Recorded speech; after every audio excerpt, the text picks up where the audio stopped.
बेनज़ीर भुट्टो की उम्र इस वक्त 26 साल थी। वो महज एक ऐसी बेटी थी जिसके वालिद को अगले दिन फांसी पर लटकाया जाना था और जेल मैनुअल के मुताबिक बेटी को वालिद से आखिरी मुलाकात की इजाज़त दी गई थी। जुल्फ़िकार अली भुट्टो जेल की सलाखों की दूसरी तरफ थे, जबकि बेटी बरामदे में सलाखें पकड़कर खड़ी थी। जेल सुप्रिंटेंडेंट यार मोहम्मद बीबी के पीछे खड़ा था। बेनज़ीर भुट्टो ने सुप्रिंटेंडेंट से इल्तिजा की, प्लीज़ थोड़ी देर के लिए दरवाज़ा खोल दें, मैं अपने वालिद को आखिरी बार छूकर देखना चाहती हूँ। सुप्रिंटेंडेंट ने आहिस्ता आवाज़ में जवाब दिया, मैडम इसकी इजाजत नहीं। बेनज़ीर भुट्टो के मुंह से सिसकी निकली। उन्होंने अपने दोनों हाथ सलाखों के अंदर दाखिल किए और दीवानों की तरह भुट्टो साहब के जिस्म पर फेरने लगी। वो दोनों एक दूसरे को छूते छूते फर्श पर बैठ गए। बेटी सलाखों से बाहर थी और बाप अंदर। दोनों की आंखें बरसात की तरह बह रही थीं। यहाँ तक कि आखिरी मुलाकात का वक्त खत्म हो गया और जेल के अमले ने बीबी को घसीटकर भुट्टो साहब से अलग कर दिया। अगली सुबह 4 अप्रैल को 2:04 पर जुल्फ़िकार अली भुट्टो को एक ऐसे जुर्म में फांसी दे दी गई जिसमें वो मुलविस थे और ना ही इनके खिलाफ कोई ठोस सबूत था। और यूं इस्लामी दुनिया अपने दौर के सबसे बड़े मुसलमान लीडर से महरूम हो गई। इस वाक़े से बरसों बाद जस्टिस नसीम हसन शाह और जस्टिस दुरा पटेल ने भुट्टो साहब की फांसी को अदालती कत्ल करार दिया। जस्टिस नसीम हसन शाह ने अपनी किताब में लिखा, भुट्टो के साथ नाइंसाफ़ी हुई, इस्टेब्लिशमेंट ने जजों पर दबाव डाला और जज नौकरी बचाने के लिए फैसला करने पर मजबूर हो गए। जबकि दुरा पटेल ने इंटरव्यू में कहा, हुकूमत ने जानबूझकर केस को कंफ्यूज करने के लिए गुलाम हुसैन की गवाही रखी, जिससे केस खराब हुआ। इन दोनों जजों में से एक मुल्क की सबसे बड़ी अदालत का चीफ रहा था, लिहाजा इसके एतराफ़ मुल्क की तारीख की सबसे बड़ी गवाही बन गए।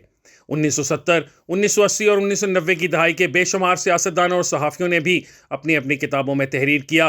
जनरल ज़ियाउल हक ने इक़्तिदार पर कब्जा करने के लिए भुट्टो साहब के खिलाफ कत्ल का मुकदमा बनाया था और इस दौर की अदलिया भुट्टो साहब के खिलाफ इस्टेब्लिशमेंट के हाथों इस्तेमाल हुई थी। वक्त ने भी बार बार यह हकीकत सच साबित की। भुट्टो साहब बार बार बेगुनाह और अदलिया और इस वक्त की इस्टेब्लिशमेंट गुनाहगार साबित हुई। लेकिन आज तक इन जजों का हिसाब हुआ और ना इस दौर की इस्टेब्लिशमेंट को बुलाकर पूछा गया, तुम लोगों ने एक बेगुनाह शख्स, एक वजीर आजम और मुल्क की तारीख के बड़े लीडर को फांसी क्यों चढ़ाया। वक्त गुजर गया मगर किसी ने जिम्मेदारों का तयन किया और ना हिसाब किया। वो तमाम लोग बाद अज़ां प्रमोट हुए, आला ओहदों तक पहुंचे, जनरल, आईजी और चीफ जस्टिस बने, रिटायर हुए और तबई जिंदगी गुजारकर कब्रिस्तानों का रिस्क बन गए। क्यों? आज सुप्रीम कोर्ट भुट्टो कत्ल केस सुन रही है, लेकिन सवाल यह है कि क्या ये भी जिम्मेदारों को जिम्मेदार करार दे सकेगी? जी नहीं, शायद ये भी जिम्मेदारों को जिम्मेदार न कह सके। शायद ये आज भी माजी की बुनियाद सीधी न कर सके। दूसरी मिसाल नवाज शरीफ हैं। ये 3 बार मुल्क के वजीर आजम रहे। इन्हें जुलाई 1993 में पहली बार इक़्तिदार से हटाया गया। इन पर करप्शन के केस बनाए गए, लेकिन ये केस बाद अज़ां अदालतों में साबित न हो सके। दूसरी बार इन्हें जनरल परवेज़ मुशर्रफ ने हटाया। इन पर हाईजैकिंग का एक ऐसा केस बनाया गया जिसकी सज़ा उम्र कैद या मौत थी। ये ख़ानदान समेत मुख्तलिफ जेलों में रहे और फिर इस हाईजैकर को सदारती माफ़ी देकर सऊदी अरब भिजवाया गया। यूं एक ही रात में इनके तमाम मुकदमे ख़त्म हो गए। वक्त ने साबित किया वो सारे केस भी झूठे थे और इनका वाहिद मकसद जनरल परवेज़ मुशर्रफ को यूनिफॉर्म में सदर बनाना था और इस गंदे खेल में अदलिया इस्टेब्लिशमेंट के हाथों इस्तेमाल हुई। सुप्रीम कोर्ट ने न सिर्फ जनरल मुशर्रफ को यूनिफॉर्म में सदर कबूल किया, बल्कि इन्हें आइन में तब्दीली करने का इख्तियार भी दे दिया और जनरल परवेज़ मुशर्रफ ने इसके बाद मुल्क को दहशतगर्दी के दोज़ख में धकेल दिया। 2017 में एक बार फिर ये खेल खेला गया। नवाज शरीफ को कमज़ोर करने के लिए 2014 का धरना हुआ। इस्लामाबाद पर यलगार हुई और मुल्क का भरम और मईशत दोनों तबाह कर दी गई। डॉन लीग जैसा बयानिया भी घड़ा गया। आखिर में पता चला इसका मकसद जनरल राहिल शरीफ की एक्सटेंशन थी। पनामा स्कैंडल भी इस प्लान का हिस्सा था। वो दौर ख़त्म हुआ तो इमरान खान लाओ प्लान शुरू हो गया और इसके लिए फैज़ाबाद धरना भी हुआ और अदलिया भी खुलकर इस्तेमाल हुई।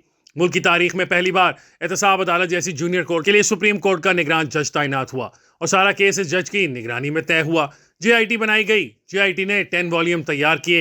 ये वॉल्यूम नैब के हवाले किए गए और हुक्म दिया गया कि आपने इस पर खत लगाकर इसे अदालत भिजवा देना है, लिफाफा खोलकर भी नहीं देखना। यूं मियां नवाज शरीफ और मरीम नवाज को सजा देकर जेल भिजवा दिया गया। इस दौरान सुप्रीम कोर्ट ने इमरान खान को सादिक और अमीन भी करार दे दिया। ये तारीख़ इस्लाम में नबी अकरम सल्लल्लाहु अलैहि वसल्लम के बाद पहले सर्टिफाइड सादिक और अमीन थे। सुप्रीम कोर्ट ने बाद अज़ां मियां नवाज शरीफ को वज़ारत उज़्मा के लिए नाअहल करार दिया, फिर पार्टी की आदत से महरूम किया और आखिर में इन्हें ताहयात नाअहल कर दिया। मगर इसके बावजूद अदालत का गुस्सा न गया और ये उन्हें हर दूसरे तीसरे माह रगेदती रही। इमरान खान के दौर में नैब और अदालत नून लीग के हर इस लीडर के खिलाफ खुलकर इस्तेमाल हुए जिसे इमरान खान नापसंद करते थे। हत्ता कि राना सनाउल्लाह पर हेरोइन डालकर इन्हें जेल में फेंक दिया गया। अदलिया और नैब की इस मेहरबानी का खमियाजा पूरे मुल्क को भुगतना पड़ा। हम डिफॉल्ट के किनारे पहुंच गए और फिर जब इस्लामाबाद हाई कोर्ट ने नैब से अल अज़ीज़िया, फ्लैगशिप और एवनफील्ड जैसे मुकदमों के बारे में पूछना शुरू किया तो नैब ने हर मुकदमे में कहा, हमारे पास कोई सबूत नहीं। नैब के वकील ने एतराफ़ किया, हमें ये केस बना कर दिए गए और हमने इन्हें सिर्फ प्रोसेस किया था। चुनाचे सवाल ये है, इस सारे प्रोसेस का क्या फ़ायदा हुआ?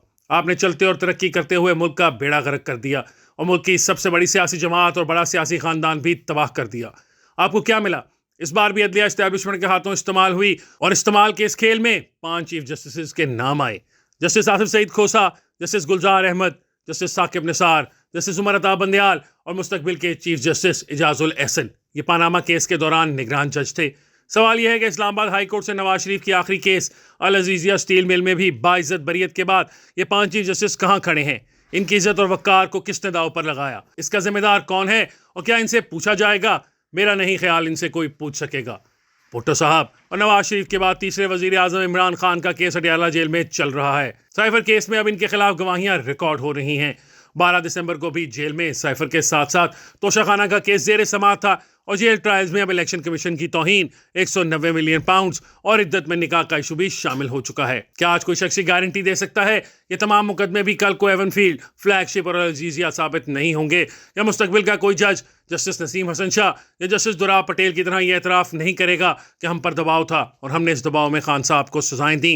या मुस्तकबिल की किसी अदालत में जब FIA, पुलिस, JIT या कमीशन को बुलाकर पूछा जाएगा कि क्या ये मुकदमे आपने बनाए थे और ये लोग अल अजीजिया केस की तरह इनकार में सर हिलाकर जवाब देंगे हमें ये मुकदमे व्हाट्सएप पर मौसूल हुए थे, हमने सिर्फ प्रोसेस किए?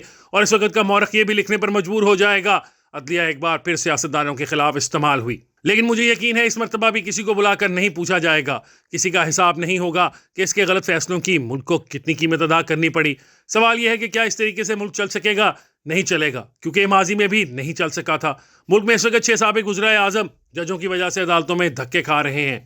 जुल्फ़िकार अली भुट्टो, मियां नवाज शरीफ, इमरान खान, शाहिद खाकान अब्बासी, यूसुफ रजा गिलानी और राजा परवेज़ अशरफ इस मुल्क में आखिर वज़ीर आज़म प्राइम मिनिस्टर हाउस से निकलकर सीधे जेल क्यों जाते हैं और आखिर में इनके खिलाफ बनाए हुए मुकदमे अदालतों में साबित क्यों नहीं होते? आखिर किसी ने तो ये हिसाब लेना है। हम आखिर कब तक अपनी हिमाकतें तारीख के कब्रिस्तानों में दफन करते रहेंगे?